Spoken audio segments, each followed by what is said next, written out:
ये आप आज मैं ऐसे कुछ ये फ्लावर लेगी। Okay okay. ये भी आप ने मेरे को गिफ्ट किया है पर ये टी शर्ट भी मुझे याद आया पा ये पुराना वाला ये मैं जब कॉलेज में थी तब मुझे याद है आज भी ये टी शर्ट है ऐसा ही एक कुर्ता हुआ करता था मेरा और वो मेरा फेवरेट था कॉलेज के टाइम पे। तो मुझे आज भी याद है पर आज सुबह में मेरे को याद आया अचानक से नींद में आधी नींद में मेरे को याद आया कि रात के कुछ 8 बजे का टाइम था और मैं अपने कॉलेज से आ रही थी अपने घर पे अपने घर पे यहाँ पे बस में थी मैं और अहमदाबाद आया।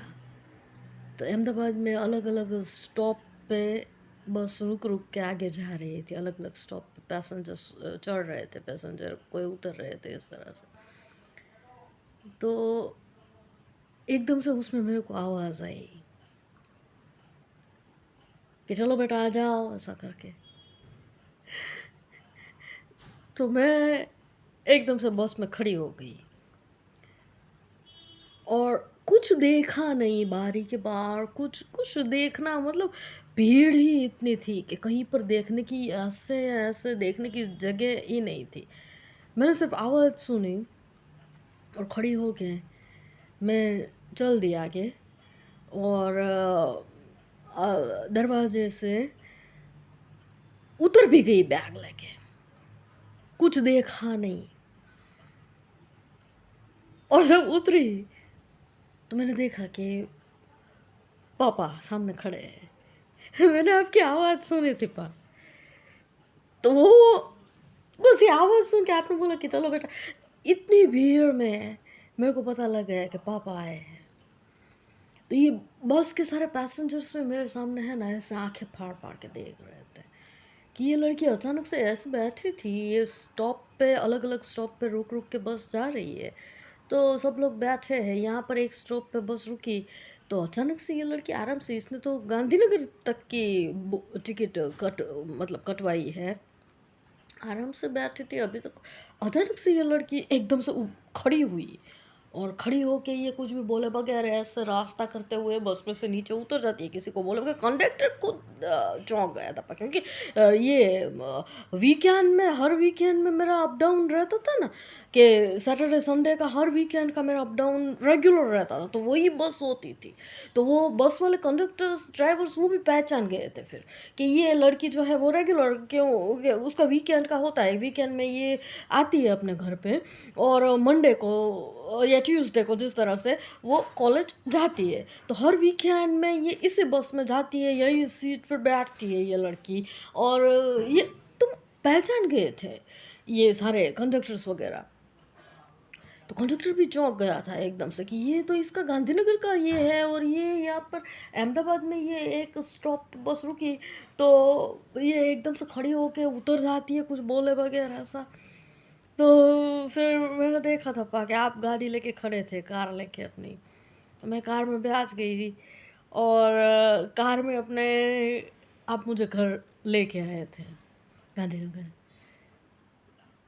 मेरा छोटा सा ये ट्यूशन बैग था ये वॉर के कबीर वाला।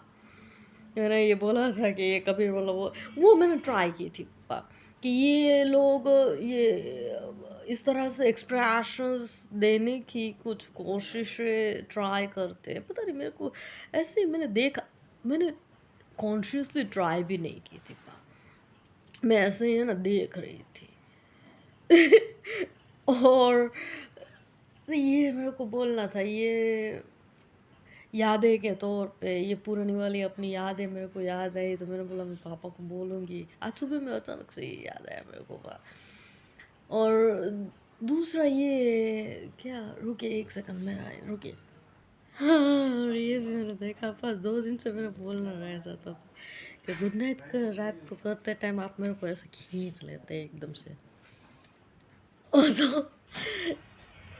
ये सही में मेरे को कल भी बोलना था, फिर कल लंबा वीडियो, पता नहीं मैं बातों में कहाँ-कहाँ पर कितनी सारी यादें, कितनी सारी चीज़ें मेरे को बोलनी होती है और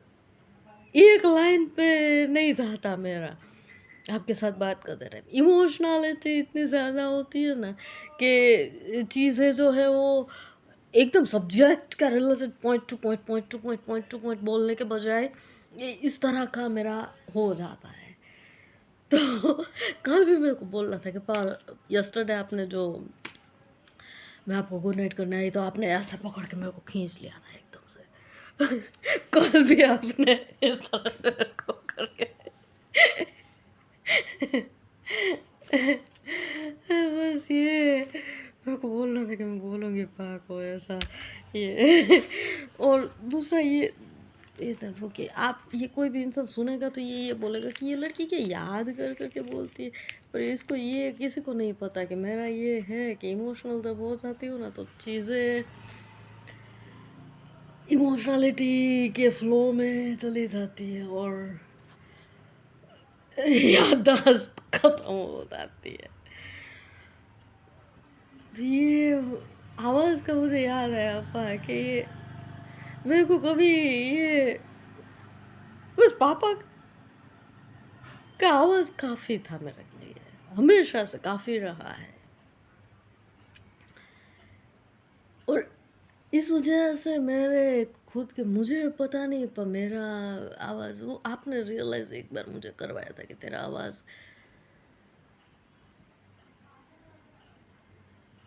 है मतलब कॉमन नहीं है, तेरा आवाज़ अनकॉमन है।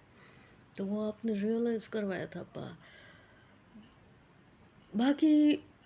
आवाज़ के रिलेटेड मेरी हमेशा से बचपन से ये रहता पा कि मैं भी है ना एक टाइम पापा के जैसे ओरेट कर पाऊँ चीज़ों को बोलते टाइम। पापा का वे ऑफ टॉकिंग, बोलना पापा का और अपने बोलते हैं कि मुझे जो ये जो चीज़ है ना वो मुझे ये थी मेरे पा के है ना वीकनेस मेरी और मुझे पता है कि वो आपने 2011-12 में 2008 के टाइम के आसपास आपने बोला था कि इसकी जो वीकनेस है ना उसी को मेरे स्ट्रेंथ में ट्रांसफ़र कर देना है। इसकी वीकनेस जो मेरी डॉटर की है उसी को मुझे स्ट्रेंथ में कन्वर्ट कर देना है पब्लिकली, सब जगह पे इसका ट्रांसफॉर्मेशन करना है मुझे बीइंग अ फादर। तो तब से मुझे याद है पाके कुछ मेरा ये आपने तो मैंने सोचा था बचपन से ये मैंने बोला था बचपन से मेरा एक सपना था कि मैं डॉक्टर बनूंगी। डॉक्टर बन के मेरे को बोर्डम हो गया कि डॉक्टर नहीं करना है, डॉक्टर ही नहीं करना है। पर ऐसे ही मेरा ये था दूसरा कि एक तो मेरे को पापा के जैसा बनना है, दूसरा पापा की तरह मुझे बोलना सीखना है, तीसरा कि पापा जिस तरह से जो हाइट पे पापा स्टेप्स लेते हैं बगैर बोले, मैं तो ये अपने बोलते ब्लॉग पे 15-15 20-20 मिनट आपके साथ और ये बोलने में ये वो के अपने के मैं तू झील खामोशियों की लफ्ज़ों की मैं तो लहर हूँ एहसास की तू है दुनिया छोटा सा मैं